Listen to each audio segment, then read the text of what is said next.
Père et du Fils et du Saint-Esprit, ainsi soit-il. Cher Monsieur le supérieur du district, chers messieurs les abbés, chers frères, sœurs, bien chers fidèles,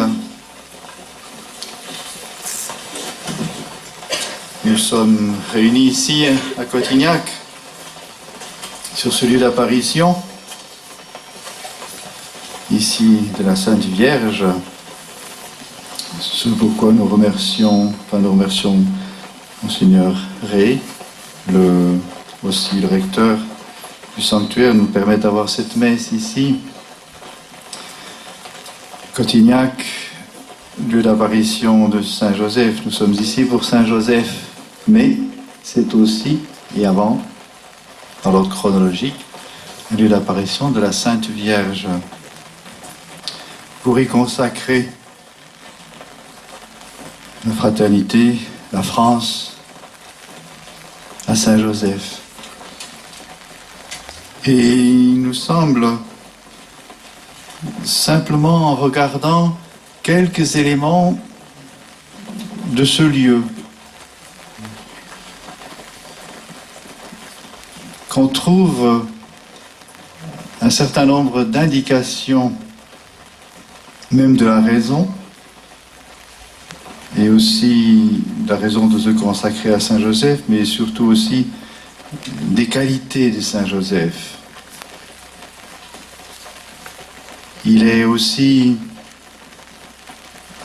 extrêmement touchant de voir avec quelle délicatesse la divine providence conduit l'histoire des hommes.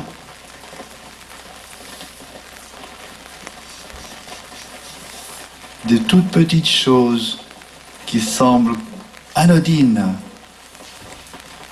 eh bien le bon Dieu va les transformer en choses très très importantes.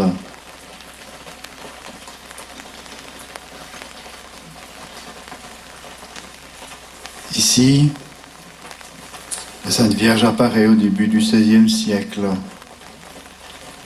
1509. Cela veut dire très vite un lieu de pèlerinage. Donc, nous ne sommes pas les premiers. Des siècles déjà de pèlerins.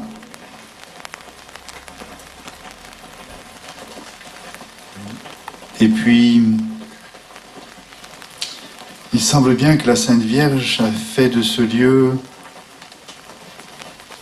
un lieu où elle aimait venir. Un de ces lieux privilégié.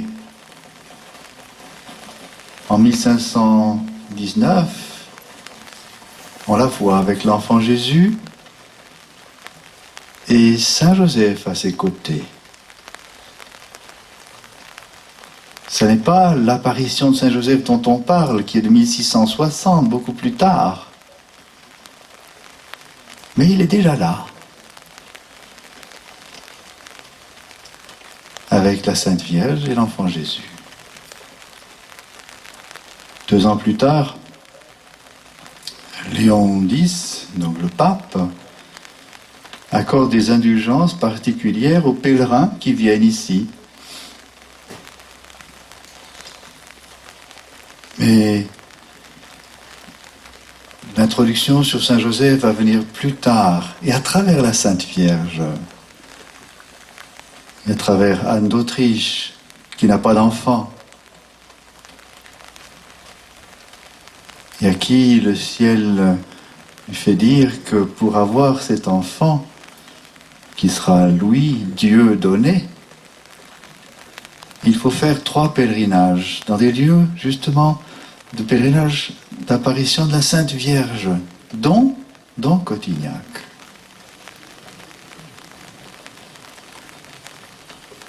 Ce qu'elle fera, et le bon Dieu lui donnera Louis XIV, qui aime aussi ce lieu. Et c'est sous son règne, cette fois-ci en 1660, que se passe cette apparition extrêmement simple, d'une discrétion invraisemblable. Il n'y a pas de grand message, il n'y a rien du tout. Il y a un berger qui a soif. Un événement quand même un peu fort, un miracle vrai. Je suis Joseph, soulève cette pierre, tu vas trouver de l'eau. Cette pierre, un homme ne peut pas la soulever, il en faut au moins 7, 8. Au point que Saint Joseph doit répéter cette invitation. Et bien, avec une grande facilité, cette pierre sera soulevée et il y aura cette source miraculeuse aussi.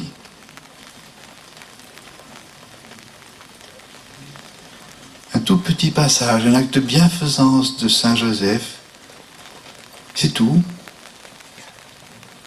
C'est tout. Et non, le roi a une affection pour ce lieu. Et c'est ce qui va donner l'occasion d'une première, ou de la consécration, semble-t-il, faite dans une très grande intimité, donc même aujourd'hui contestée par beaucoup, consécration de la France à Saint Joseph. Ce qu'on sait davantage, c'est qu'il déclarera ce jour fête chômée.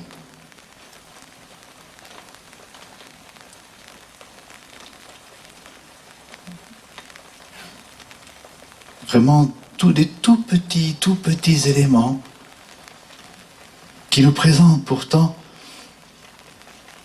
Saint Joseph dans ce rôle de protecteur, mais d'une discrétion difficile à saisir pour nous, disons comme ça. Et pourtant, cela correspond tellement à Saint Joseph, à ce rôle que le bon Dieu lui a donné auprès de Marie, la Sainte Vierge, auprès de l'enfant Jésus, le Fils de Dieu. Et oui, c'est à Saint Joseph que Dieu le Père a confié son Fils. La protection ici sur la terre du Verbe de Dieu fait homme. Et de la plus précieuse des créatures, la très sainte Vierge Marie. Protecteur de la Sainte Famille. Protecteur de ce que Dieu et les hommes ont de plus précieux, notre Seigneur, la Sainte Vierge.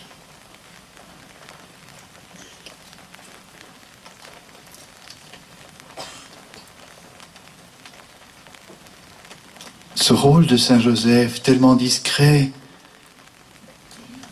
sur la Sainte Famille, dans l'Écriture sainte, il faut les chercher, les paroles de Saint Joseph. On voit qu'il est là, mais c'est tout.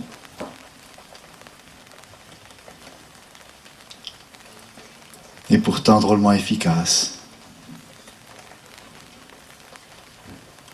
Et ce rôle, tout naturellement, s'étend de la Sainte Famille à toute l'Église. Naturellement, normalement, de la même manière que la très sainte Vierge Marie, en étant mère de l'enfant Jésus, devient par là même la mère de l'Église, la mère de la grâce, comme on dit.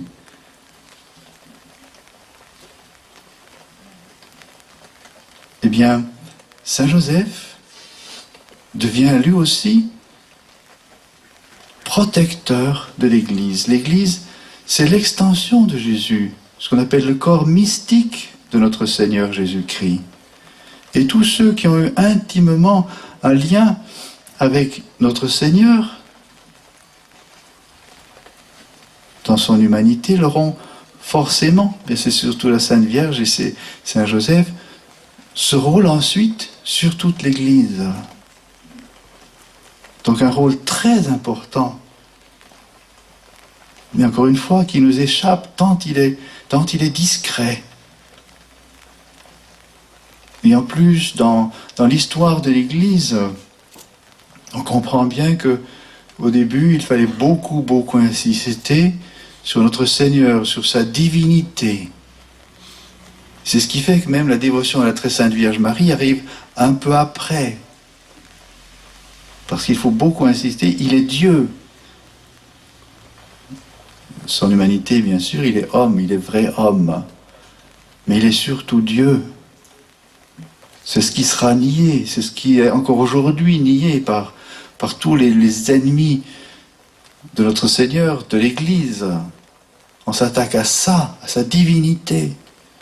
Et donc, parmi tous les premiers siècles, il s'agissait d'insister fortement sur cette divinité de notre Seigneur. Et c'est ce qui explique pourquoi la très sainte Vierge Marie, elle-même, devant notre Seigneur, a un rôle, disons-le, effacé pendant les premiers siècles. Oh certes, on la vénère. Les pères de l'Église vont en parler. Mais cela viendra petit à petit. Et le rôle de notre grand patron, Saint Joseph, qui est encore plus discret, encore plus effacé, va apparaître encore plus tard. Il faut attendre de nombreux siècles avant de voir une grande dévotion pour Saint Joseph.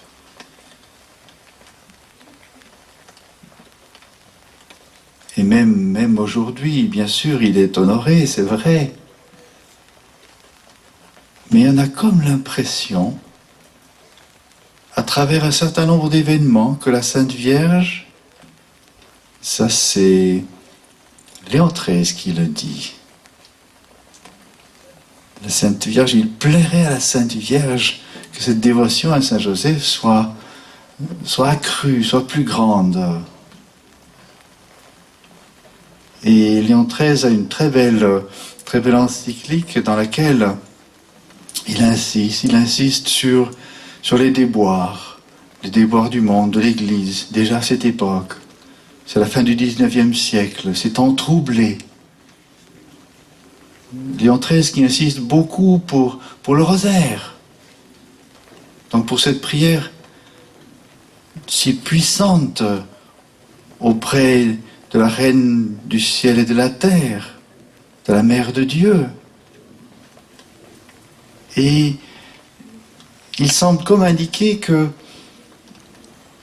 et ça ne suffit pas encore, il manque encore quelque chose. Cette prière, elle est importante, elle est puissante, mais devant ces déboires, ces catastrophes, ces périls de l'Église, du monde, il faut encore quelque chose de plus.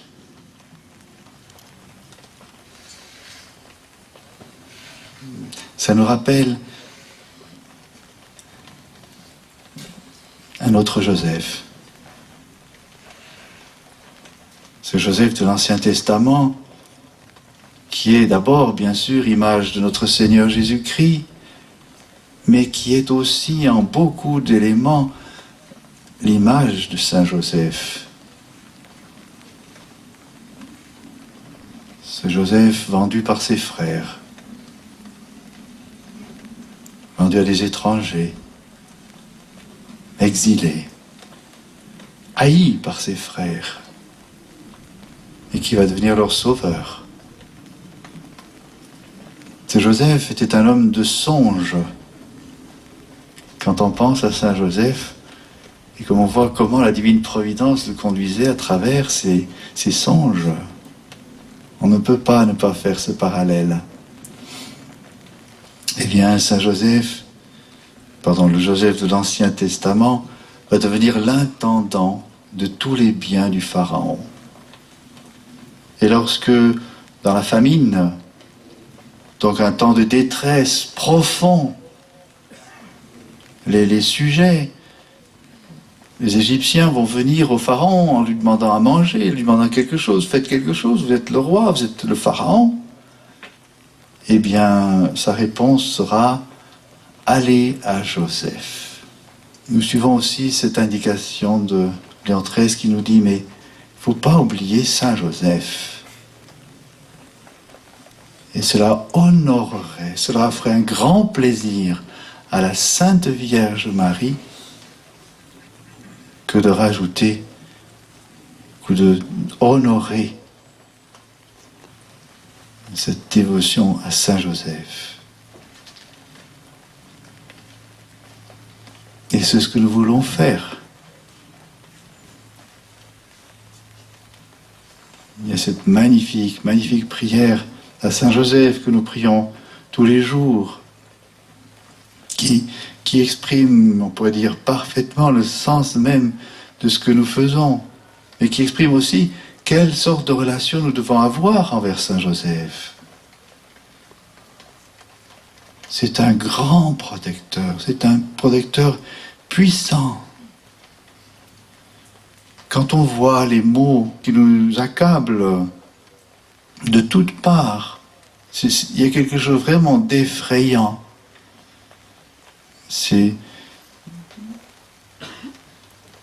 On peut utiliser le mot, même s'il fait un peu peur, c'est apocalyptique ce que nous vivons.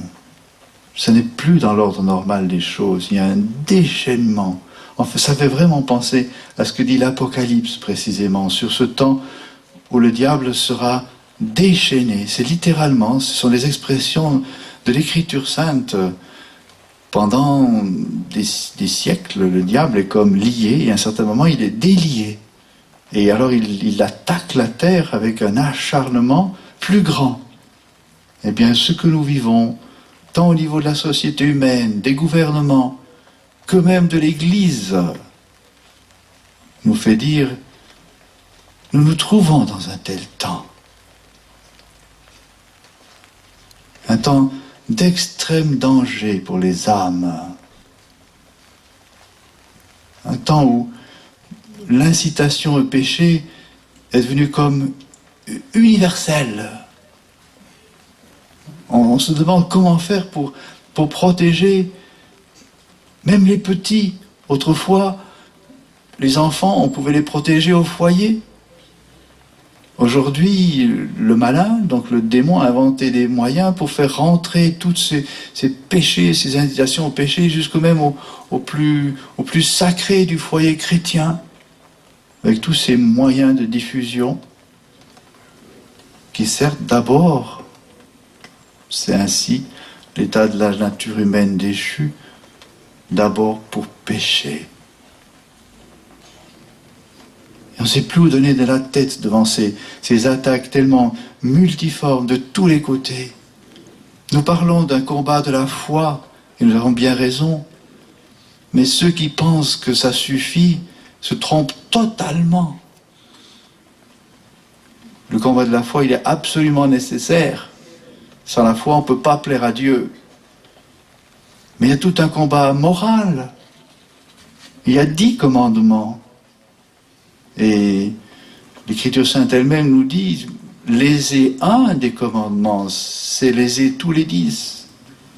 On n'a pas besoin de pécher contre les 10 commandements pour se damner. Eh bien,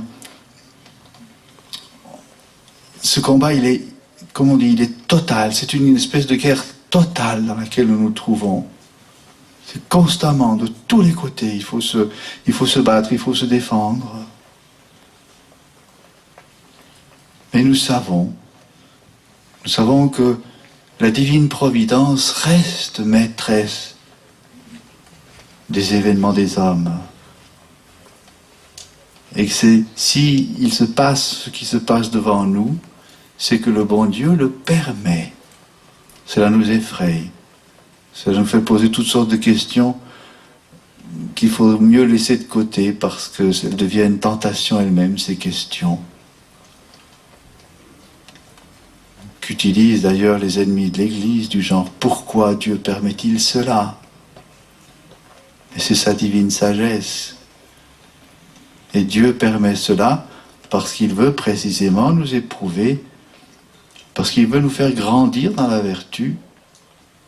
S'il permet, et lorsqu'il permet de telles choses, à chaque fois, il nous offre la grâce dont nous avons besoin pour résister, pour vaincre. Jamais, entendez bien, jamais, il nous permettra de nous trouver dans une situation où nous n'aurions pas les moyens pour triompher. Jamais. Cependant, nous avons de la peine à le comprendre, cela. Parce que peut-être nous ne voyons pas assez les choses avec un regard surnaturel. Ça ne veut pas dire que nous n'en avons pas, mais nous ne pensons pas assez à cela.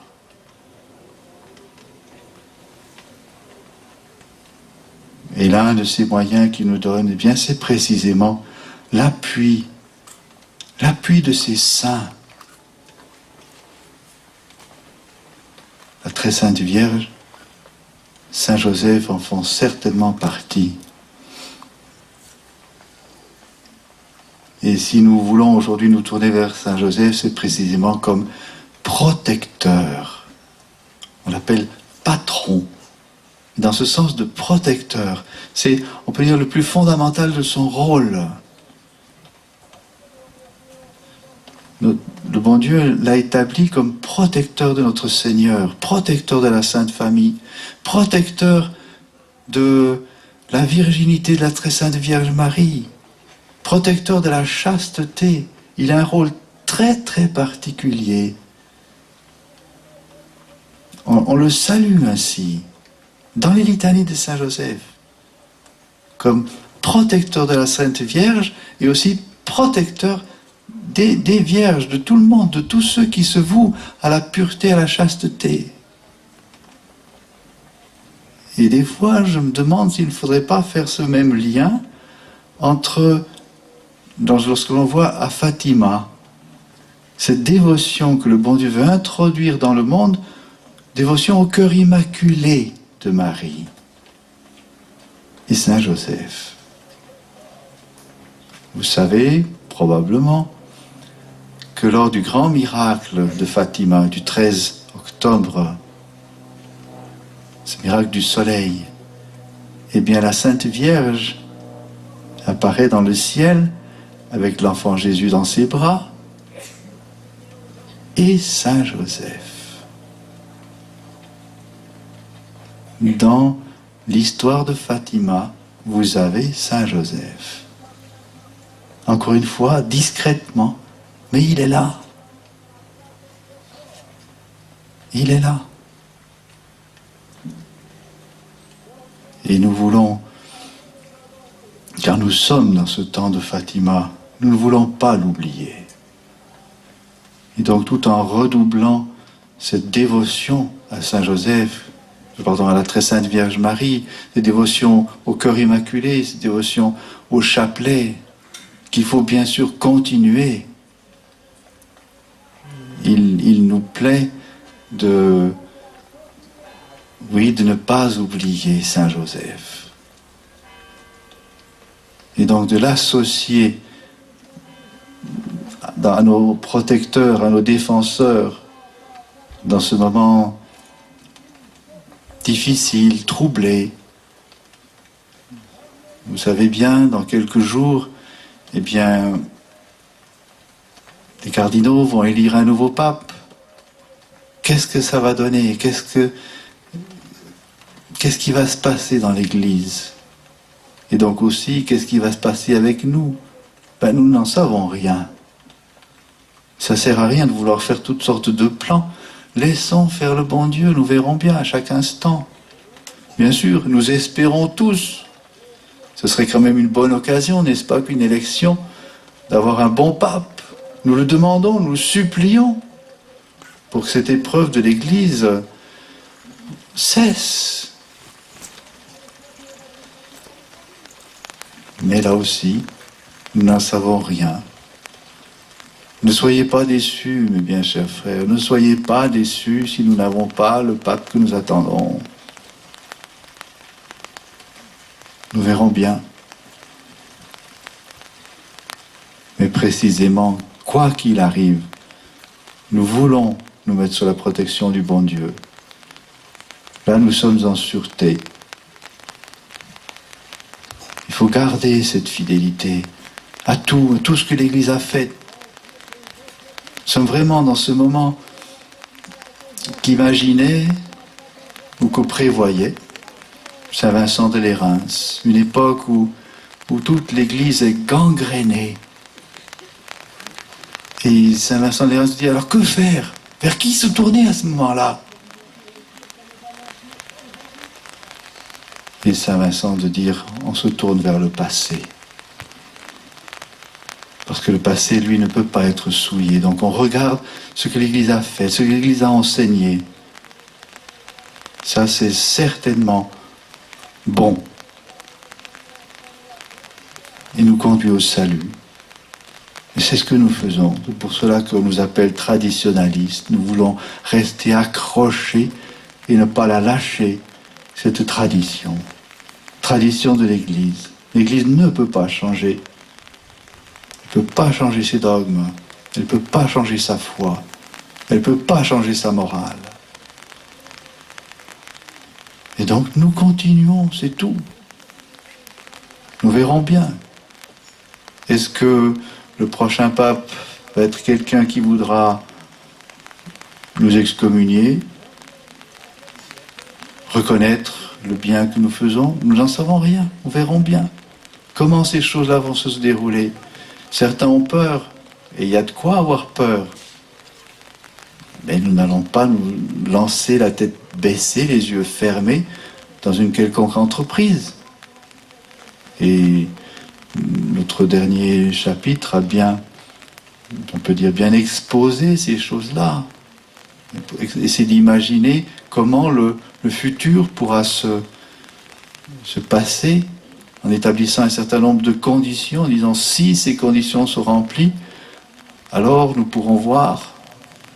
Et tant que ces conditions ne sont pas remplies, on ne peut pas aller de l'avant. Vous savez, actuellement, c'est très simple, tout est bloqué. Tout. Même des discussions doctrinales.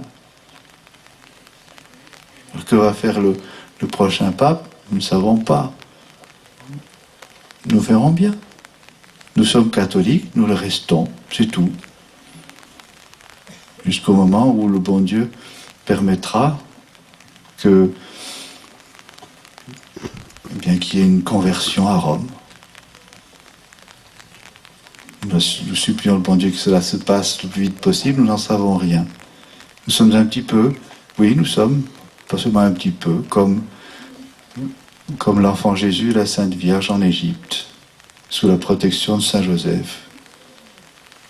Combien de temps faudra-t-il encore rester en Égypte? Eh bien, on verra bien.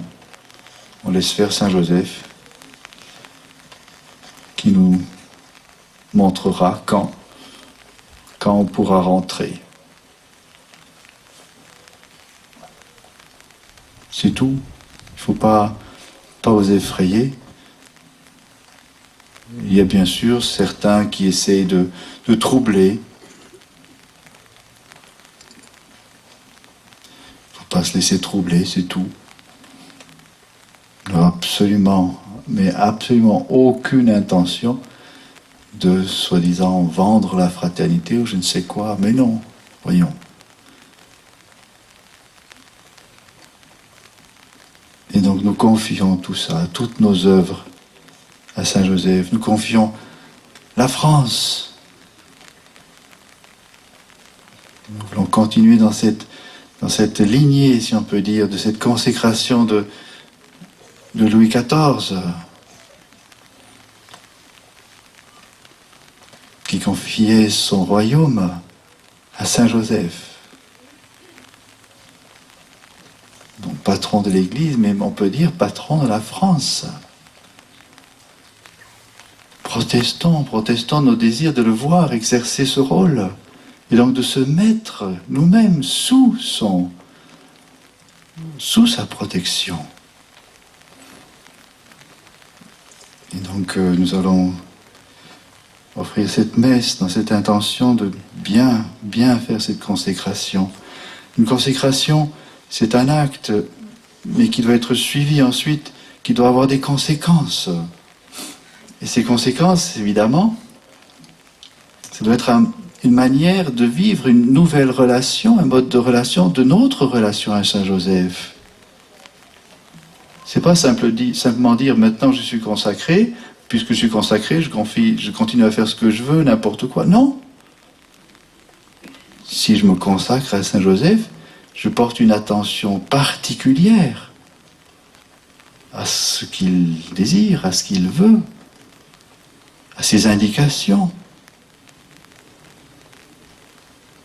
Je le prie, je l'honore. C'est la même chose pour la consécration au cœur immaculé. Cette dévotion au cœur immaculé ne doit pas rester un acte posé une fois dans notre vie et puis ensuite de dire voilà, maintenant je suis consacré. Ça a des conséquences dans notre vie pratique. En se consacrant, vraiment on se met dans une relation toute particulière, on peut même dire intime de notre âme envers Saint Joseph. Il faut donc avoir un désir particulier de l'honorer par notre vie, dans nos actions, et de le suivre. Vous avez cette magnifique prière de Saint Pie à Saint Joseph, patron des artisans, qui expose tellement bellement toute cette influence qu'il doit avoir sur notre vie pratique, concrète, sur notre devoir d'État. Prenez par exemple cette prière comme un programme pour vivre cette consécration à Saint Joseph. Et oui, nous espérons bien qu'avec une telle consécration, eh bien nous plaisons, nous faisons plaisir au ciel, à la très sainte Vierge Marie, et que nous obtiendrons encore d'autant plus d'elle, ces grâces dont nous avons tant besoin, pour la gloire de Dieu,